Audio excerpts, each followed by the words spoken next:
can't see the timer about how to use it. It's still the same 15 and a half minutes.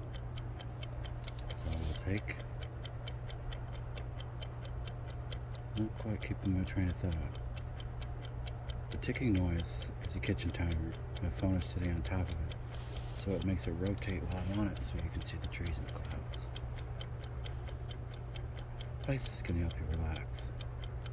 There's this place I've been to twice, and it was one of the most thrilling times I ever stood somewhere. There's the beach, all the sand and the footprints and the history of that day, the people walking and the different colors people choose to wear. There might be vendors there. I like the beach when there's hardly anyone there. The three people interact more, even from a distance. It's a fun interaction. And then sometimes I imagine just sitting on the beach quietly, just fresh outside, just in your shorts or whatever, but it's like the wind on you outside is invigorating. So I went to this beach and there's a pier there, you know, it goes out over the water to meet the boats or whatever. And this pier is right at the edge of the road. And you look out and it just looks like it goes forever. And when you think it was almost the end, you look and there's a little building out there. You walk out there and the wind blowing across the bridge and the waves, and after a while you can feel the bridge swaying from the waves. It's crazy. You sink with it. You don't even know it. Like you grab the rail when it's moving the right way. And there's these birds and they fly down and they check the people out. The birds are looking at them like, okay, there's a person.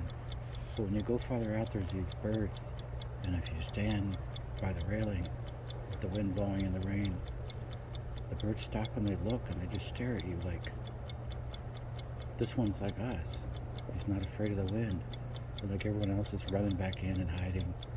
But the birds, like you sit and look at the ants or whatever, the birds sitting there looking at you like, this one likes the rain. And they just stare at you from it. You can see the birds looking at you. So there's this pier and it goes way out there to this little restaurant.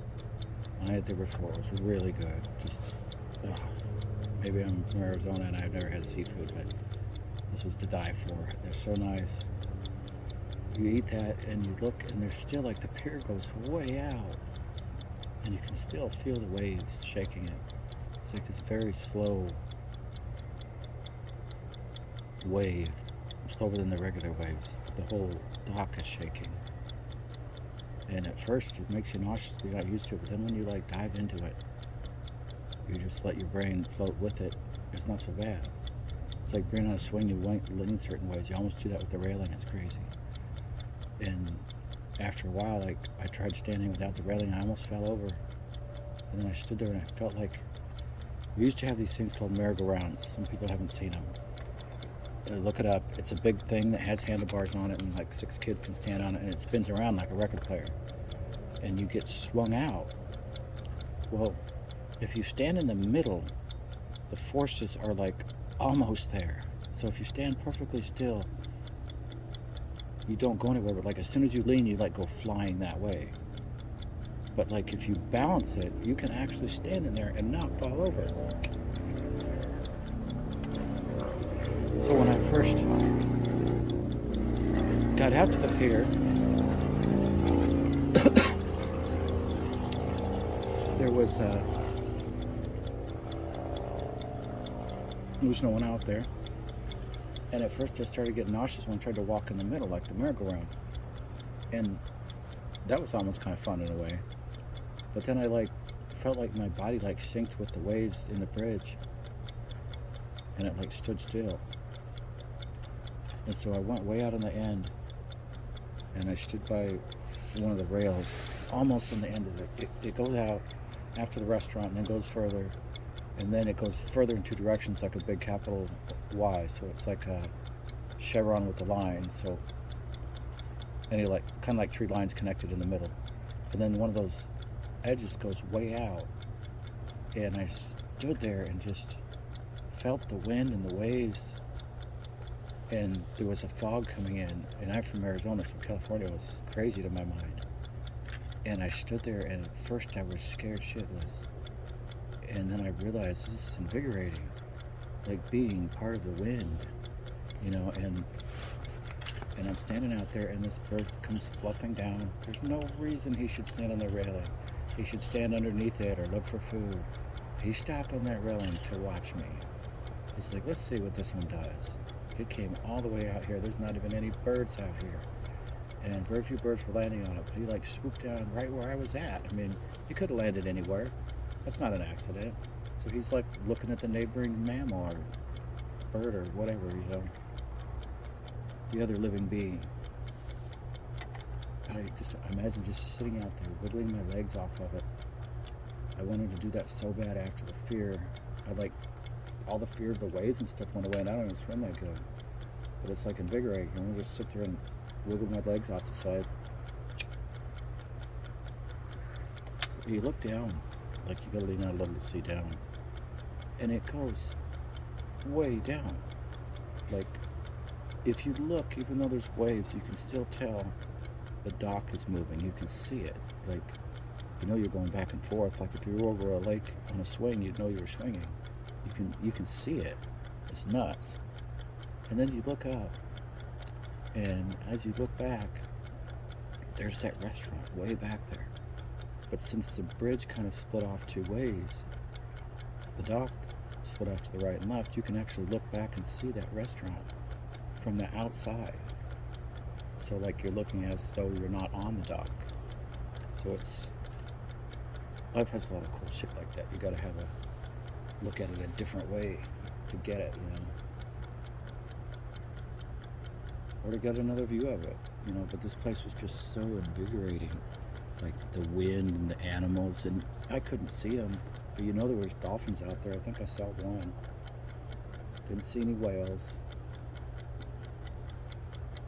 Some assigned rocks, names and dates, and one person said Jesus loves you, and he does. People got to leave notes of their life and what they believed right there. Those things might be there for 200 years. That's kind of cool. Somebody says Stacy loves John or whatever, but things like memorialized in stone. It's fun to read them. You go there and look, and you wonder who they are. What is that in my phone?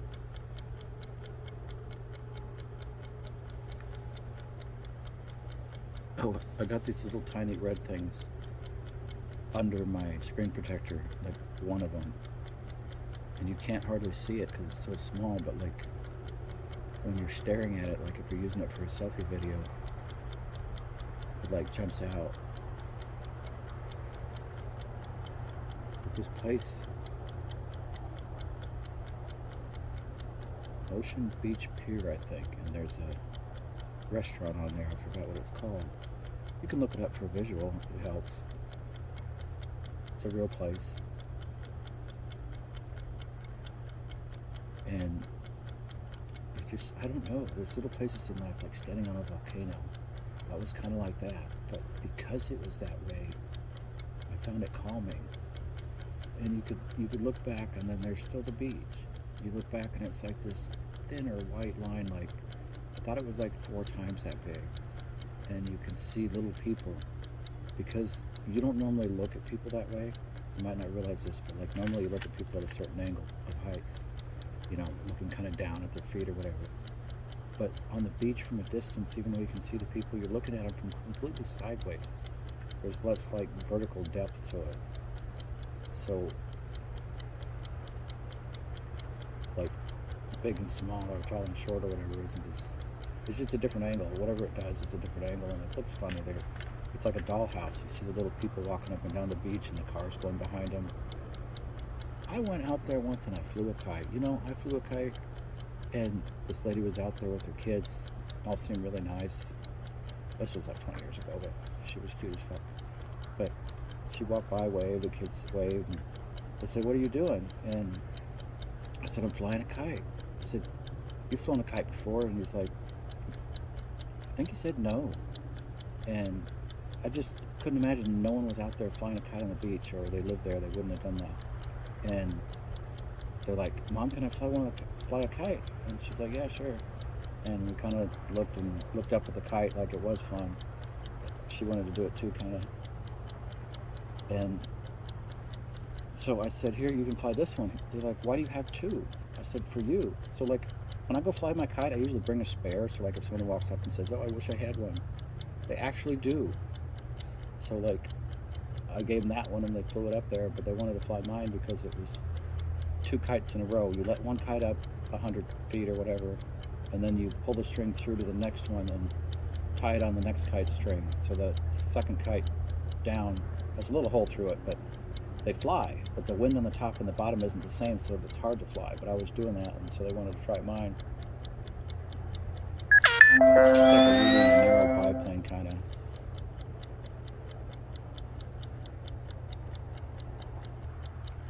Maybe it's because you're from the desert, but I just love the beach, and that. So you could go out there too, and you could watch the people, and it was almost like being on your own island, because like you're there, and there's all these little people on the beach. There wasn't many; mostly it was people walking on the sidewalk, but like you could still see them, and it made you feel more separate from the white noise in life. I found it really peaceful. Good old timer. No, can't see it. It's almost done. Think of calm spots. Sometimes tell someone about a calm spot. I got a calm spots I use when I go to sleep. It's like this fake place. And I put myself in it, and I already got the walls and stuff built, so it's easier to like fantasize when you're already there. But this is a pretty place. You should look it up and go there.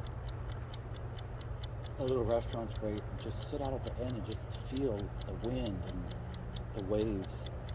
And there's this really slow wave to that pier, I tell you, and you can feel it. And you like sink to it. It's like half a cycle or something. It's way slower than the waves, because the shape of it would resonate certain ways. But think of a place that's calm for you and remember it sometime. Go back to it. Burnt Corral is the bombest campground in the world. But look up the beach thing. Ocean Beach, I think it is, but it's the only pier in California with a restaurant on it. I think it's actually the only one open all night long, too. You can go out there whenever. Man, that would be cool at night.